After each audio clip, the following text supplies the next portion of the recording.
Bueno, déjeme en estos momentos, ahora sí, saludar a dos amigos en esta mesa de diálogo que se arma hoy martes. Es el abogado César Gutiérrez Priego, a quien saludo con mucho gusto. César, muchas gracias por tu paciencia. ¿Cómo te va? Muy buenas tardes, muy buenas noches. Al contrario, mi querido Vicente, agradecido porque hemos mejorado los tiempos de espera cada vez más. Ahorita nada más fueron 33 minutos, lo cual yo agradezco para poder compartir aquí con ustedes. Te saludo también a ti, Ramiro Padilla Tondo. ¿Cómo estás? Un abrazo. Ramiro. No, está. Tenía apagado el micrófono, ya está. ¿Cómo estás? Muy bien. Es que estaba escuchando a los otros invitados. Un gusto saludarte como siempre, mi querido Vicenzo. Qué bueno que están listos ya para hablar de las 3 reformas constitucionales del presidente Andrés Manuel López Obrador, que nos están dando mucha carnita para analizar, para dialogar, para discutir. Nuevamente una disculpa para las personas que estaban esperando esta mesa de diálogo, a ustedes, camaradas que siempre son muy amables y muy generosos con la espera en un día bastante agitado, con muchos invitados y sobre todo con esta última noticia que compartíamos, para pesar de muchos, para alivio de otros. ¿Por dónde le entramos, César Gutiérrez Priego? Más temprano en Sin Censura, en la primera edición de Sin Censura, hablábamos de esta reforma que habla el presidente para que la Guardia Nacional se incorpore a la Secretaría de la Defensa Nacional. Sí, mi querido Vicente, obviamente, como ya lo habíamos comentado desde temprano, pues no faltará quienes empiecen a hablar de que ya se militarizó el país, que si las personas no están de acuerdo, que entonces la violación de los derechos humanos, bla, bla, bla. Y hemos tratado de explicar que esto tendrá, de acuerdo a cómo se busca que se pueda llevar a cabo la incorporación de la Guardia Nacional a la Secretaría de la Defensa, un tratamiento especial, ¿sí me explicó? Asimismo, recordemos que el concepto como tal de Guardia Nacional se copia de la Constitución de los Estados Unidos, e incluso en la Constitución mexicana desde 1824 ya existía el término como tal. Incluso si queremos ir muchísimo más allá, la Ley Orgánica de la Administración Pública Federal, en el artículo 29, que habla de las funciones y atribuciones de la Secretaría de la Defensa Nacional, le da la atribución del manejo del personal de la Guardia Nacional de carácter federal. Entonces, creo que sí tendríamos la oportunidad de ver que se pudiese llegar a dar, pero que entendiera la gente, ¿no? Cuando siguen hablando de militarización, al contrario, eso les va a servir de forma muy clara para que la Guardia Nacional sea la única que se encarga de la seguridad pública, enfocándose hacia una seguridad ciudadana, y entonces sí los militares, cuando termine este plazo de 5 años, regresarán a los cuarteles a encargarse de las funciones que constitucionalmente y que la Ley Orgánica del Ejército y Fuerza Aérea les da y les ordena, que es la seguridad nacional y la seguridad interior. Así es como yo lo veo, mi querido Vicente, pero obviamente pues, se va a aprovechar por los detractores del gobierno para tratar de golpetear, ¿no? Ya sabes que me dicen, oiga, licenciado, pero es que usted tiene una ideología de carácter personal y eso, por eso emite este tipo de opiniones, ¿no? Ya sabes, soy promilitar y aparte soy de izquierda. Les digo, sí, pero siempre les doy los argumentos del por qué considero que debe de ser así, e incluso para este sábado en nuestro programa que tenemos de 3 a 4 de la tarde en Sin Censura, estoy invitando a uno de estos jóvenes talentos que tiene pensamientos de derecha y que es una persona que la verdad es que conoce bien del tema, donde vamos a debatir ese punto, porque aquí lo importante no es nada más que invitemos a los cuates para que opinen y piensen igual que nosotros. De vez en cuando vale la pena invitar, ya sabes, a algún diputado de dudosa reputación para que nos dé su punto de vista, y aunque vaya encaminado por un camino de izquierda, su ideología sea de derecha, como acostumbramos a hacerlo aquí en Sin Censura. Le abrimos el micrófono a todos. Oye, Ramiro, y bueno, abonando lo que está diciendo César Gutiérrez Priego, ¿qué cosas gritan militarización aquellos que aplaudieron que sacara a Felipe Calderón a los militares a las calles en su estúpida guerra contra el narcotráfico? Y sin un marco jurídico, nomás así, anotación al... Claro. Mira, yo te puedo decir, después de escuchar a Omar García, después de escuchar al candidato perdedor de la delegación Miguel Hidalgo, que hay 100,000 mexicanos que validaron a la esposa del genocida.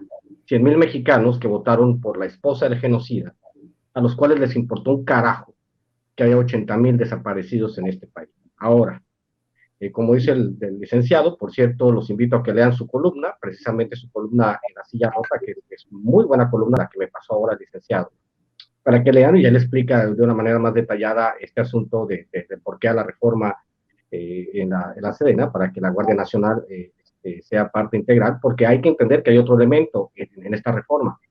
Si la Sedena se hace cargo de los mandos de la Guardia Nacional, hay muy poco espacio para la corrupción.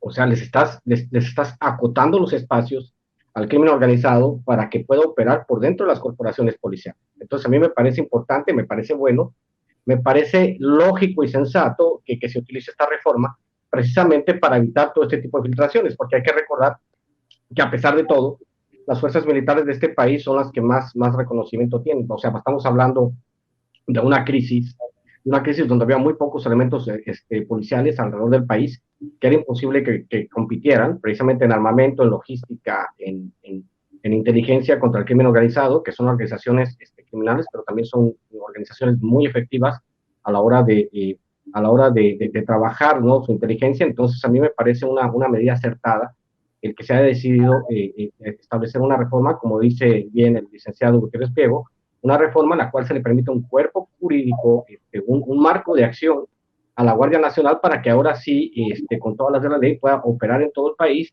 y pueda acabar, o pueda al menos, no puedo decir acabar, porque acabar con el narcotráfico es como decretar la primavera, pero al menos sí regresarlos a su radio de acción, que era los márgenes de la sociedad, y no que sea un asunto, como dicen, mainstream, ¿no? Que el narcotráfico, y lo hemos hablado aquí en los segmentos de Sin Censura, la narcocultura, que se haya empleado a todos los rincones del país, mi querido Vicente.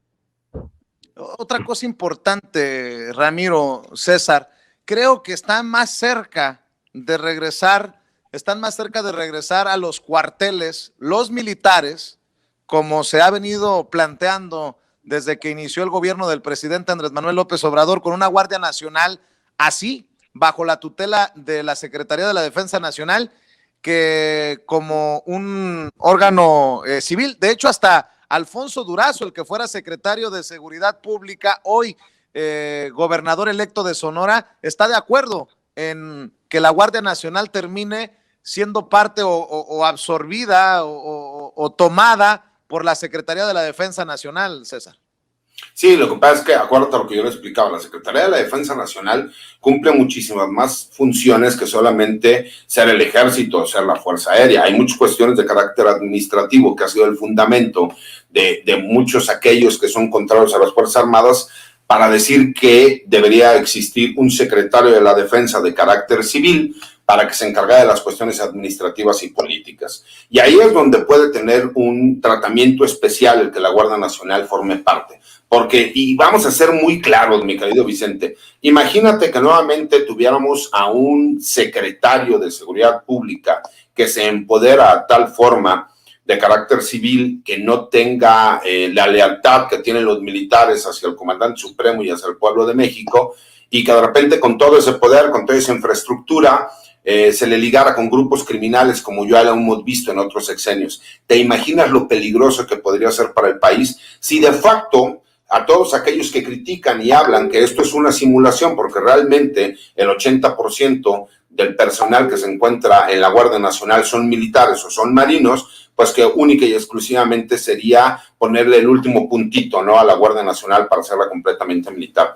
Pero yo les recuerdo que yo no sé los legisladores que ahora se quejan si no leen las leyes que aprueban. Si en los mismos transitorios de la ley viene que por lo menos todo el sexenio, quienes iban a encargarse del manejo de la Guardia Nacional y quienes iban a estar en la Guardia Nacional iba a ser el personal militar, porque para eso fueron los 5 años. Y no entienden que la forma en que realmente los militares se van a regresar a realizar las funciones constitucionales que les corresponden, que es la seguridad nacional y la seguridad interior, será con la creación de la Guardia Nacional, porque ya no tendrán que ser coadyuvantes, ni tendrán que seguir apoyando, porque necesitamos también una Guardia Nacional no solo que pueda desplegarse a nivel nacional, sino que sea fuerte. Y el problema que hemos tenido ahorita es que la Guardia Nacional ha tenido muchas limitaciones y que termina haciendo trabajo en los municipios o en los estados que en teoría no le tendría que corresponder, pero que ante la necesidad y la inseguridad que existe en el país, se han estado enfocando en eso, cuando la realidad es que nosotros buscamos que acapare y que llegue a todos los estados de la República para que la gente realmente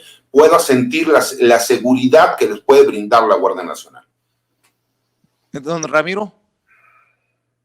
Aquí estoy, sí, a mí me parece que lo que plantea él está bien, porque hay que recordar que no hay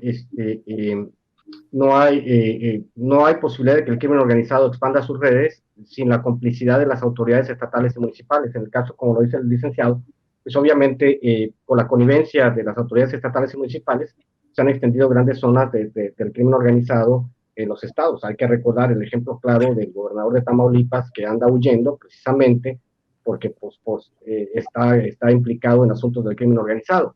Entonces hay que entender esa parte, hay que reconocer que tenemos que formar un marco jurídico ante una situación donde las fuerzas policiales, todas las que han creado a través de los últimos años, no han servido, porque igual han sido corrompidas o no cumplen con los estándares básicos de seguridad, de entrenamiento. En el caso de las fuerzas militares, obviamente tiene un entrenamiento que va más allá del entrenamiento que hablamos de una asimetría de poder en el caso de las Fuerzas Armadas, porque en teoría y en la práctica las Fuerzas Armadas son superiores y el Estado siempre va a ser superior a la delincuencia organizada. Lo único es que se cedieron bastantes parcelas de poder al crimen organizado, y ahora estamos lidiando las consecuencias gracias a la guerra del pequeño carnicerito de Michoacán, como dice mi querido Jesús Lemus Baraja.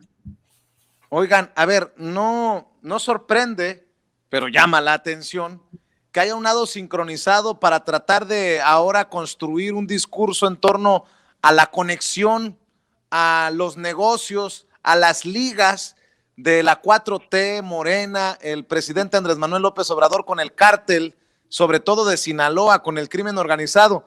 ¿Qué cosas, no? Leía a Raimundo Rivapalacio, leo a la propia Lili Téllez, a Manuel Cloutier. En fin, cada vez son más personajes. El ex candidato o el candidato perdedor del PRIANREDE a la gubernatura de Sinaloa, que habla de cómo el crimen organizado votó y votó por Morena.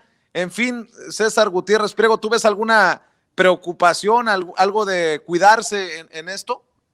Pues mira, lo que pasa es que, como bien lo dices tú, pues es el lado sincronizado por una cuestión muy sencilla. Hay estados que ni siquiera es el cartel preponderante, el cártel del Pacífico o el cártel de Sinaloa, como lo quieren llamar, sino que viene siendo estos carteles unidos o lo que resta de la familia michoacana o el cártel Jalisco Nueva Generación, que también ganó Morena. Entonces, de acuerdo a la ideología que ellos dicen, pues si los pactos los tenían con los gobiernos actuales, ¿para qué romper el pacto con un nuevo partido que va a llegar, que no saben si realmente va a respetar los pactos que tenían? Entonces, pues también hubo pacto en la Ciudad de México con lo que son los grupos delincuenciales que existen aquí, porque todas las delegaciones que ganaron, pues obviamente estamos hablando de que es la Unión Tepito la que opera, y no hay ninguna prueba que yo tenga para poder demostrar eso, así como ellos tampoco tienen ninguna prueba. A ver, sabemos y seamos muy claros, la parte de querer justificar, acuérdate que el primer discurso fue salir a decir: le ganamos a Morena, le quitamos el Senado, le quitamos la Ciudad de México, y ahora ellos mismos están peleando porque, señores, pues ¿qué partido vieron? No nos hagamos tontos, nos metieron un 10-1, y nosotros queríamos venir a celebrar y burlarnos porque metimos un gol, por el amor de Dios. Si los pactos dentro de esos mismos estados, con los grupos criminales, y para ser más claros, son los grupos que tienen mayor incidencia de delitos en esos estados, lo lógico era que hubieran ganado los gobiernos, los candidatos de los gobernantes que se encontraban en este momento.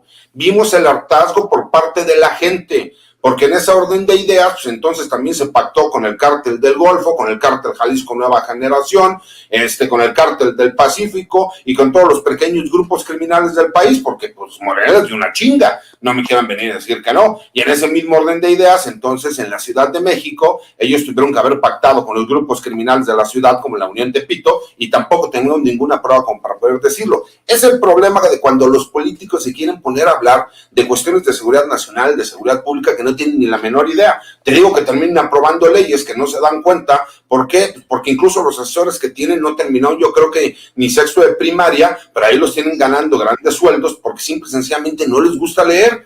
Ellos les gusta que los terminen haciendo diputados para andar haciendo grilla y andar todo el día en el Twitter como la amiga de Ramiro, su querida amiga Lili Telles. Mi querido Ramiro. Eres Ramiro. Te pasas de lanza, César. Y mira, la cuestión es con este tipo de asunto de los, ya hemos hablado muchas veces de los ciclos mediáticos, el hecho de que salga una información, hay muchas veces que las informaciones en los diarios de derecha no son siquiera artículos de opinión, sino inserciones pagadas. O sea, yo tengo lana, me meto a The Guardian, pago una inserción, entonces ya esa inserción pagada la toman como artículo de opinión, entonces Loretito y todos ellos la retoman como si fuese un artículo de opinión o como si fuese una columna de investigación, ¿no? Como no sé. Entonces, en el caso de ellos, en el caso de la oposición moralmente derrotada, pues hay que recordarles que las cosas no funcionan así. Yo siempre lo he dicho y lo repito, en la justicia en México es como soltar una jaula de tigres y querer atrapar a los tigres con una red para cazar mariposas. Ellos soltaron al tigre, soltaron al crimen organizado, y ahora no saben cómo lidiar con él. O sea, hay dinámicas que se van en el tiempo. O sea, no puedes cerrar un ciclo de violencia, no lo puedes cerrar de un carpetazo. O sea, no funciona así. Desgraciadamente nosotros heredamos un país totalmente descompuesto al punto de la guerra civil. De hecho, teníamos una guerra civil, una guerra entre carteles que hay que recordar, que lleva la misma lógica de las grandes corporaciones. La diferencia es que entre las grandes corporaciones no necesariamente tienen que recurrir al asesinato para defender sus territorios. Las grandes corporaciones, como los X González y todos ellos, pues ellos se valen simplemente de la compra de diputados, del manejo con información confidencial, del tráfico de influencias, para asegurarse su beneficio personal. En el caso de los carteles de la droga, pues ellos tienen que combatir de manera violenta los territorios por los cuales trasiega la droga. Esta idea y esta dinámica que tienen todos estos columnistas, les hemos llamado ficheras, porque son ficheras, levantan el dedito, dependiendo de cuánto les paguen, ese es el baile que se avientan. Defender lo indefendible, que es pretender a estas alturas del partido que esto que están diciendo funciona, ya no funciona. No les ha funcionado el discurso. Puede que les haya funcionado en 2006, puede que les haya funcionado un poco menos en 2002, se robaron 2 elecciones, pero en el 2021 ya no funciona ese discurso de echarle la culpa a un gobierno que está tratando de recomponer. Me molesta en la frase sociológica de el tejido social, pero tenemos que recomponer el tejido social, tenemos que acabar con las causas que hacen que una persona decida que es un estilo de vida aprobado el pertenecer a las filas del crimen organizado. Entonces, eso es como sembrar un árbol de tamarindo, como dicen, o sea, nos vamos a morir y el árbol de tamarindo no va a dar tamarindos todavía, o sea, nos vamos a tardar una generación, una decisión equivocada de Felipe Calderón, nos vamos a tardar más de una generación en resolver todo el problema que creó, para que se den una idea más o menos de qué tan enfermo está el enano que permitió, sin un marco, sin un conocimiento del enemigo, que el enemigo pues no pelea como un ejército regular, el ejército está preparado para pelear un ejército regular, no está preparado para aventarse una guerra de guerrillas, calle por calle, casa por casa, que fue lo que hizo básicamente Calderón, que uno descubre que al final de cuentas hay casi 1 millón de personas que se dedican al negocio del narcotráfico en México y que no van a dejar su modus vivendi, aunque sea un modus vivendi violento. Entonces, esa parte en la que los periodistas, los reporteros, la senadora Lili Telles, que yo le recomendaría a la señora que reciba ayuda psicológica de verdad, se lo digo de corazón a la señora, con todo el respeto que me merece, porque pues todavía me quedan 3 años de mis impuestos de estárselos pagando usted, para que usted esté con el pinche teléfono tuiteando cosas que no tienen sentido. Lo dijimos César y yo, lo dijimos en la otra intervención, ¿a qué horas legisla, señora? Entonces, usted debería estar legislando precisamente para que los grupos del crimen organizado tuvieran consecuencias más duras. Eso lo quería hacer usted en el Senado, señora Lili Telles, en vez de estar jodiendo en el Twitter, estar jodiendo en Facebook. No sé cuál será su problema. Y Riva Palacio, pues ya sabemos para qué lado batea del lado del dinero. Así ha funcionado siempre, mi querido Vicente. Entonces, ya esta realidad que estamos viendo del intento ahora de relacionar al presidente con el crimen organizado, por favor, si durante 20 años de investigarle hasta los calcetines no le encontraron nada, a estas alturas, que es el presidente más poderoso en décadas, no le van a encontrar nada, señores. O sea, usted es una bola de engañabobos nada más. Y viene lo peor, porque como ya se renovó la Cámara de Diputados y renovamos el poder, pues entonces sí, ay papito, agárrense, porque ahora sí vienen las reformas profundas, ya no va a ser tan consecuente el presidente con la oposición, ni nadie va a ser tan consecuente con la oposición. Ahora sí viene el pleito, bien. ¿Qué iba a hacer, César? A ver, fíjate, mi querido Ramiro, en ese mismo orden de ideas, es lo que yo les he dicho, en estos tiempos modernos, que se tiene pruebas para todo, donde ya grabas a una persona recibiendo dinero, donde grabas a una persona drogándose, donde grabas a una persona teniendo sexo, ¿por qué no han demostrado con una prueba fehaciente que el presidente de la República pacta con grupos criminales para que le entreguen dinero y él les termine entregando territorios? Yo no entiendo, ¿sí me explico? Esa es la parte que no entiendo. Y retomando un poco lo que tú decías, Meva Yamel me apoyó y todo el equipo de Sin Censura para hacerle llegar al presidente una petición que terminó yendo la presidenta de la Comisión Nacional de los Derechos Humanos y el secretario de la Defensa Nacional a la prisión militar, porque existen 233 militares que siguen estando procesados o sentenciados por la guerra de Calderón, donde les decían, tú mátalos en caliente, papá, tú no te preocupes. Y yo he tratado de explicarles, incluso voy a hacer una columna en Campo Marte, donde voy a explicar esa parte. A ver, mis queridos hermanos militares, quiero que entiendan algo. Yo sé que Felipe Calderón les compró la voluntad, dándoles aumentos todos los años, para metiéndolos a que se embroncaran, o que perdieran la vida, o que perdieran la libertad durante los 6 años de su mandato. Y yo sé que desde Felipe Calderón no ha habido realmente ningún beneficio ni ningún aumento real para las Fuerzas Armadas. Pero estos proyectos que están llevando a cabo, como el aeropuerto Felipe Ángeles, como el Tren Maya, este tipo de proyectos sí van a servir para que el día de mañana no tengan ustedes necesidad, ni cuando se retiren, ni estando en el electivo, de andar pasando hambres o terminar trabajando de choferes o de escoltas o de cualquier cosa, porque para eso serán los gananciales, para proteger a los elementos de las Fuerzas Armadas y que no tengan que estar comprando la guerra de una persona que con tal de legitimarse llegó a crear un estado de guerra y hizo una declaración de guerra. Incluso yo utilicé ese tipo de fundamentos en algún par de amparos en donde por lo menos uno de los magistrados me dijo, abogado, yo sé que suena muy loco, pero realmente sí hubo una declaración de guerra, por lo menos de forma pública, aunque no se realizó conforme a los trámites legales. Entonces, de alguna forma, el que usted me quiera utilizar el manual de operaciones en campaña me suena lógico, pero no se lo voy a conceder, ok, pero por lo menos que la gente entienda, a ver, cabrón, no nos hagamos tontos. Durante años lo que hicieron fue ir desgastando a las fuerzas policíacas. Hicimos que los policías se hicieran corruptos ante la necesidad de no tener dinero para llevarlo a su casa. Hicimos que no tuvieran ellos la fuerza para poder contrarrestar al crimen organizado. Ahora quieren hacer eso con las fuerzas militares, pero es una institución que lleva toda la historia que tiene nuestro país, que ahí siguen. ¿Sí me explico? Y seguirán, tanto ejército como marina como fuerza aérea. Y es lo que quieren hacer, proteger a la Guardia Nacional de que el día de mañana no llegue un secretario o un encargado de esa Guardia Nacional que se empodere del país y que sea quien maneje los hilos del crimen organizado, como ya lo vimos, como lo están juzgando en el extranjero. Oye, corazón peñanetista. Estos no tienen vergüenza. Estos no tienen vergüenza, los panitas, sobre todo.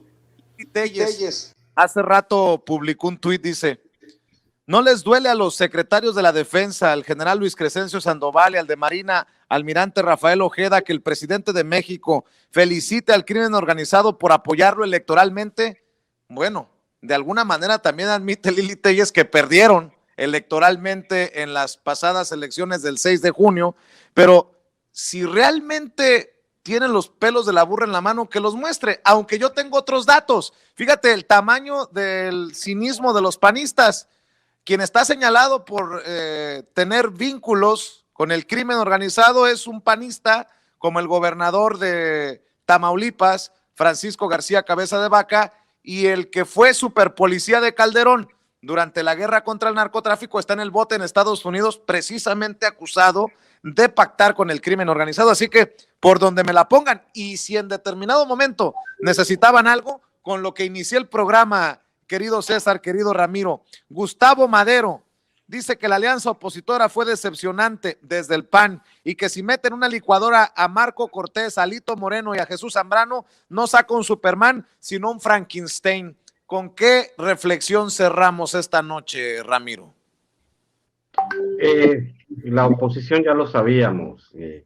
La oposición no sirve para nada, no tiene liderazgos, no tiene rumbo. Es como la cumbia, no tiene cuerpo ni tiene corazón, dice la canción. O sea, se acabaron. Es excesivamente ridículo que a estas alturas del partido quieran jugar con las mismas reglas. Es más, nosotros no nos están pagando los 60,000 millones de pesos que le pagó en publicidad Peña Nieto a todos los medios.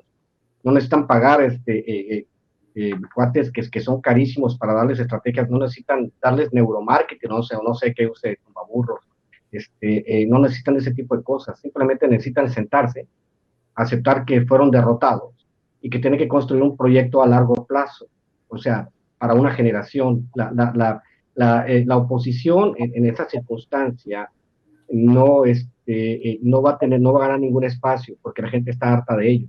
Y conforme se vayan revelando los del robo del siglo, conforme se vaya revelando el gigantesco robo al erario que ellos produjeron, que ellos aprobaron, es extremadamente difícil que la situación pueda mejorar para ellos en el corto plazo. Se tienen que ir todos ellos, aunque yo diría, lo dije en un tuit, soy muy sincero, por favor, Alito, Naranjo, Marco Cortés, quédense para toda la vida líderes del PAN, del PRI, del PRD. Eso nos ayuda a la cuarta transformación, a seguir profundizando los cambios.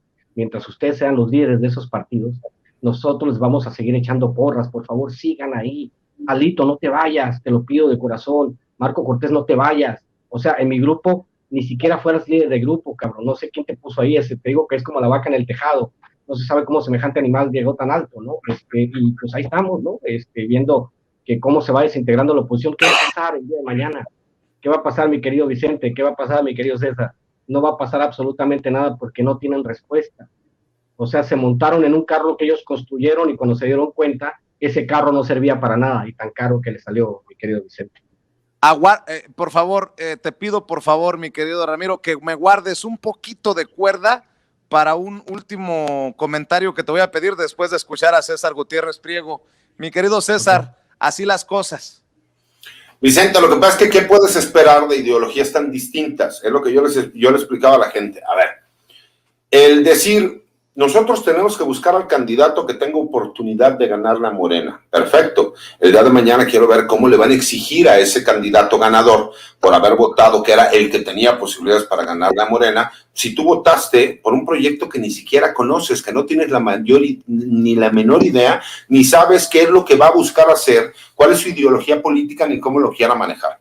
Pero aparte, ¿cuándo tú vas a ver que gente de extrema derecha, con gente de extrema izquierda, con gente supuestamente de centro, puedan llegar y tener la misma ideología de cómo manejar las cosas? Nos queda claro que aquí el mayor beneficiado fue el PAN, porque era el que llevaba la batuta, por así decirlo, y que lo que fue el PRI trató de buscar el no desaparecer, y el PRD, digo, yo pensé que me iban a dar ese regalo después de, imagínate, a Raza Morena, el Cruz Azul campeón, dije, todavía me van a dar de regalo que el PRD va a desaparecer, pero bueno, se salvaron apenas con las uñas.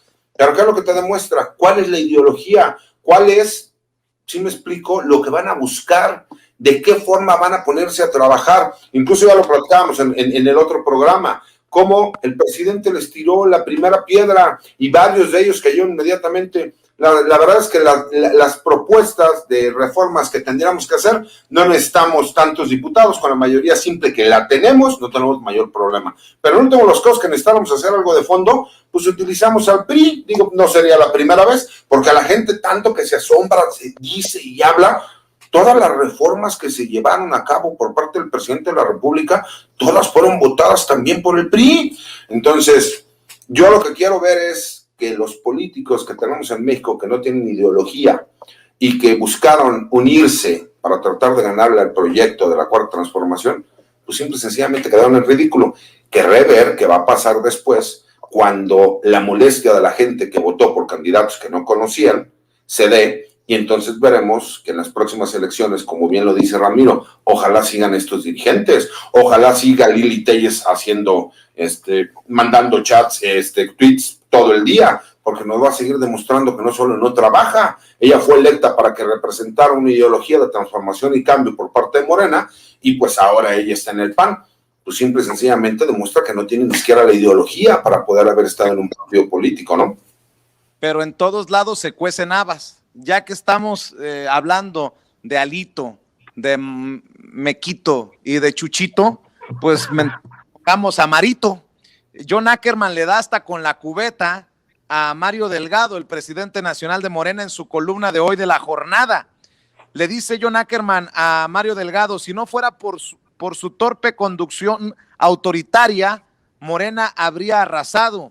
El académico John Ackerman, importante figura de la Cuarta Transformación, al resaltar los resultados electorales de Morena, se lanzó contra el dirigente nacional de este partido, Mario Delgado, al señalar que si no fuera por su torpe conducción autoritaria, facciosa y ensoberbecida, el partido fundado por el presidente Andrés Manuel López Obrador hubiera arrasado en todos los rincones de la patria.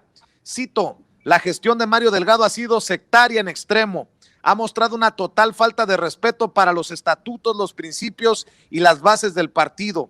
Si no fuera por su torpe conducción autoritaria, facciosa y ensoberbecida, Morena habría arrasado en todos los rincones de la patria este pasado 6 de junio, así lo dice en su columna de La Jornada de hoy. Subrayó que no existe evidencia alguna de que se hayan efectuado las famosas encuestas, fíjate nada más lo que dice John Ackerman, para determinar las candidaturas para los cargos que se disputaron este 2021 y que todas las candidaturas fueron resultado del dedazo propio de los tiempos más rancios del PRI. Una opinión, mi querido Ramiro. Todos sabemos que Mario Delgado no es la persona más popular y pareciese ser que estamos siguiendo el ciclo priista en Morena, porque al parecer solo había de tres, ¿no? Primero estaba Gibran, que pues no sé, después estaba Porfirio Muñoz Ledo y terminamos con Mario Delgado. Luego tuvimos a la J. Cole paralizando el asunto de las elecciones internas y el estire y afloje que pareciese un episodio más de elecciones perredistas más que morenistas. Y sí, la verdad es que al final de cuentas Morena ganó como partido, pero todavía no tiene los cuadros necesarios para aspirar a tener elecciones democráticas donde sean votados los candidatos de a pie. Yo siempre lo he criticado, lo dije en todo momento, en todo el ciclo electoral. Hay personas que eran 3 o 4 en sus municipios, que fueron tocando puerta por puerta, que fueron armando el movimiento, y de repente cuando llegó la hora de las candidaturas, pues eligieron a un expriista, a un expanista, a un excalderonista y la chingada, y pues les dieron las candidaturas a ellos. En el pecado, Mario Delgado debe llevar la penitencia, pero pues con un presidente que no sé si influya dentro de la vida interna de un partido, porque él dice que no influye, y yo creo que así es. Pues sería bueno que también en Morena se diera una reflexión al interior de qué es lo que quieren como partido y qué es a lo que se van a enfrentar dentro de 3 años. Están todavía a tiempo en este año, tienen que mostrar el músculo, sobre todo el músculo legislativo, y también tienen que pensar en construir una estructura hacia adentro del partido en la cual no le quede duda a la gente de cómo se trabajan las encuestas, si es que las hay. Yo también tengo serias dudas acerca de cómo es que se da una encuesta y por qué no son abiertas y por qué todo el mundo dice que está bien, que ganó el fulano candidato, pero como por qué. El caso de John Ackerman entiendo que tenga por ahí un dolor por el caso del cuñado en Guerrero, que no fue bendecido con la candidatura. Pero bueno, es parte de los ciclos políticos del país, y quiero recordarles de nuevo que nosotros cambiamos de régimen, pero no cambiamos de clase política. Este es un régimen de transición.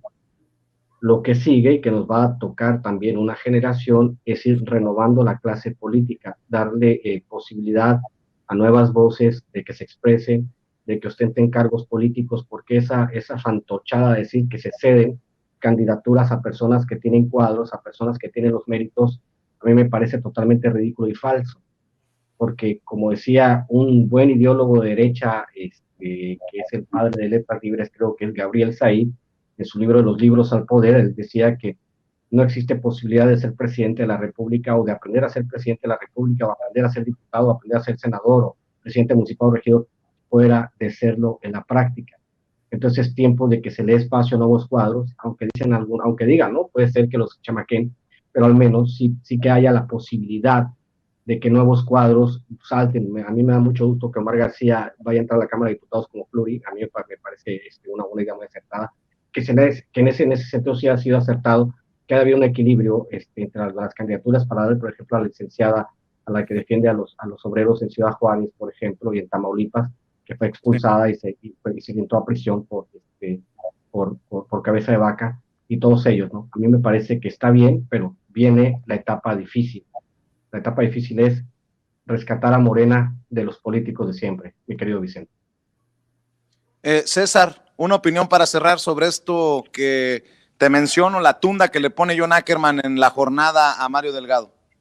Mira, yo coincido con Ramiro en muchísimos puntos, porque yo nunca entendí muy bien cómo son las encuestas en Morena, pero también sería ilógico que nosotros, después de ver los resultados de los demás presidentes de partidos, digamos que Mario Delgado lo hizo del todo mal. Digo, cuando se terminan ganando 11 gobernaturas de 15, si me explico, y si se suma la del Verde serían 12, pero pues esa no le corresponde a Morena. Lo que sí me demuestra es que él pertenecer a un grupo contrario al de Claudia Sheinbaum, a lo mejor no se hizo el trabajo que se tenía que haber hecho en la Ciudad de México y sí se hizo en lo que fue el interior de la República. Creo que el único riesgo que tiene esta cuarta transformación es que los pleitos internos de Morena lo sigan dividiendo. Y creo que el primero fue el más claro. No creo que se hubiera perdido las alcaldías que se perdieron en la Ciudad de México si se hubiera hecho un trabajo bien hecho por parte del partido. Eso es lo que yo considero. Creo también que John habla, pues, por supuesto, desde el punto de vista personal, por la situación de del cuñado, porque ellos siguen pensando que en Guerrero iba a ganar cualquier candidato que fuera por parte de Morena, ¿no? Tampoco entendí por qué tenía que ser así la situación. Son poco claras las encuestas, eso me llama poderosamente la atención. Pero como lo dice Ramiro, estamos hablando de que este es un cambio de régimen. La gente no ha terminado de entender, y vuelvo a la famosa frase que siempre le digo yo a mis clientes: señor, esto se va a complicar antes que mejorar. Y todo el mundo me dice: hasta donde tope, licenciado. Y hasta donde topes, nos vamos a la cárcel todos o nos morimos todos. Y la gente siempre dice: sí, licenciado, no se preocupe. Y a las primeras de cambio que algo ya no les favorece, dice: oiga, no, es que esto está muy complicado. Así la mayoría de la gente. Y ese es el comentario, por ejemplo, que yo sé que a lo mejor no lo pusimos en el tema, pero me gustaría explicarlo. Muchos de mis amigos me han hecho el reclamo, que me dicen: ¿cómo puede seguir una persona que ataca a la clase media? Digo, no, es que no ataca a la clase media. Lo que dice la clase media es que la clase media, cuando se supera, se le olvida de dónde viene. Le digo, es como yo que estudié gracias a una beca deportiva a la universidad, y que ahora que yo ya a lo mejor he tenido cierto éxito a lo que me dedico, tanto en los negocios que tengo como en mi carrera profesional, se me olvidara que yo tuve una ayuda y un beneficio, y entonces yo ya quisiera pagar los impuestos o no quisiera apoyar a la gente que pueda tener las necesidades que yo tuve en el momento. ¿Por qué? Porque ahora yo digo, trabajen pinches huevones, porque ¿para qué quiero ninis? Y me dicen, es que tú lo explicas de una forma tan sencilla. Le digo, pues es que el presidente también lo explica de forma sencilla. El problema es que salen 158 periodistas y pseudoespecialistas y disque líderes de opinión que salen a tergiversar toda la información que dice el presidente, y por eso se tiene que hacer las mañaneras para explicarle y decirle a la gente, porque si no, imagínate, seguirían teniendo ellos todo el poder para poder malinformar a la gente, si aún así lo siguen haciendo. Así es. Mi querido César, ¿por qué no cerramos invitando a la gente para que te vea todos los sábados? Iba a decir en Sin Censura TV, pero todavía traigo el dolor en el pecho, ando acongojado por esto que nos acaba de hacer YouTube, que te vean a través de Sin Censura Media y a través de Sin Censura Presenta, el canal alternativo que tenemos en YouTube, este sábado de 3 a 4 de la tarde, y obviamente que lean tu columna hoy en La Silla Rota, el jueves en Campo Marte, y que te sigan en Twitter y en YouTube, querido César. Así es, mi querido Vicente. La verdad es que gracias a la mejor de las tropas de todas las redes sociales, que es la mía, y que obviamente son seguidores de Sin Censura, pues los invito a que me sigan en mi Twitter, que es @CesarGutiPri, que vean las columnas como la que escribí el día de hoy en La Silla Rota, el jueves la videocolumna que sacaremos explicando este tema también en el blog de información militar y de seguridad nacional Campo Marte, y que se suscriban a mi canal personal de YouTube, que es César Gutiérrez Priego. Ahora queremos llegar a 20,000 suscriptores, nada más por el gusto de poder hacerlo, y que no se pierdan el programa de este sábado de 3 a 4 de la tarde. Censura Presenta, el cual no solo va a estar muy bueno, va a ser un debate muy interesante. ¿Por qué? Porque lo importante de los debates es que invitamos a gente que esté preparada y que piense distinto a nosotros. Porque si todos estuviéramos como Ramiro y yo mandándonos corazones peñanetistas todo el santo día echando relajo, pues a lo mejor a mucha gente le gustaría, pero aquí lo importante es convencer a la gente de nuestros puntos de vista y el por qué pensamos de esa forma. ¿No, mi querido Ramiro? Claro que sí. Oye, Claro que sí. cerremos invitando a la gente para que te apoye también en tus trincheras independientes. Los invito, sobre todo, recuerden a las personas, les agradezco mucho las múltiples calificaciones que han dado a este librito, que es un manual para patear traseros fachos. Un saludo a Hugo ahí en el chat, que dice que no quiero los barbones, te mando un besito, papira. Chiquitito. Los invito a mi programa, que tengo todos los días con César el Vampiro, Héctor Abraham y Fran Toyos. Tengo otros datos todos los días, 7 p.m. hora de México. Mañana vamos a estar con el profesor López Almejo a las 10:30 de la noche, hablando de un tema muy interesante que tiene que ver con el capital cultural de las universidades neoliberales. Los invito a que vean el programa. Con Fano Producer, con Miguel Martín, y el viernes con los desvelados, Braulio el Trascendente, yo, Rafita Herrera, Manuel Pedrero y Tito Zurita y algunos otros youtubers, a ver si nos acompaña el licenciado Gutiérrez Priego para aventarnos el viernes de Caguamas, el Caguama Challenge, pero el de nosotros es en viernes. Y pues los invito a que adquieran mi otro libro que acaba de salir, que se llama Hojas sin Ruta, que se está vendiendo muy bien en Estados Unidos. Les agradezco a las personas que están tomando el tiempo, y en unas 2 o 3 semanas más va a salir otro compilado de ensayos que se llama México para Extranjeros. Con eso cierro, @Ramiro Atondo en Twitter, y nos vemos mañana en Sin Censura alrededor del mediodía, para hablar de otro tema que parece que se va a poner bastante candente y bastante interesante, y vamos a dejar la víbora chillando y más, mi querido Vicente. Perdón, querido Vicente, más de rápido, pero ¿por qué nada más en Estados Unidos lo vendes, mi querido Ramiro? O sea, ¿por qué nos discriminas aquí en México para poderlo comprar? ¿Dónde lo podemos comprar aquí en México? A través de Amazon, pero el asunto es que el revendedor de Amazon aquí lo vende mucho más caro, entonces estamos trabajando un mecanismo con mi editorial para que sea más accesible en México. Voy a hablar con mis editores para... de Cairo Ilustrado, tú muy bien. Entonces, lo que vamos a hacer es yo voy a empezar a comprar ejemplares y los voy a mandar, como he estado haciendo con el Chairo Ilustrado, mandarlos a toda la República Mexicana autografiados. Y le debo un libro a Ceci, perdóname, ya te tengo que mandar tu libro al pequeño Chairo Ilustrado. Paz y amor. Muy bien. Pues Ramiro, te mando un abrazo, César, que descansen, buenas noches y gracias por acompañarnos. Saludos a mi tropa, saludos Vicente, Ceci, a todos, hasta luego, buenas noches. Buenas noches, Ramiro.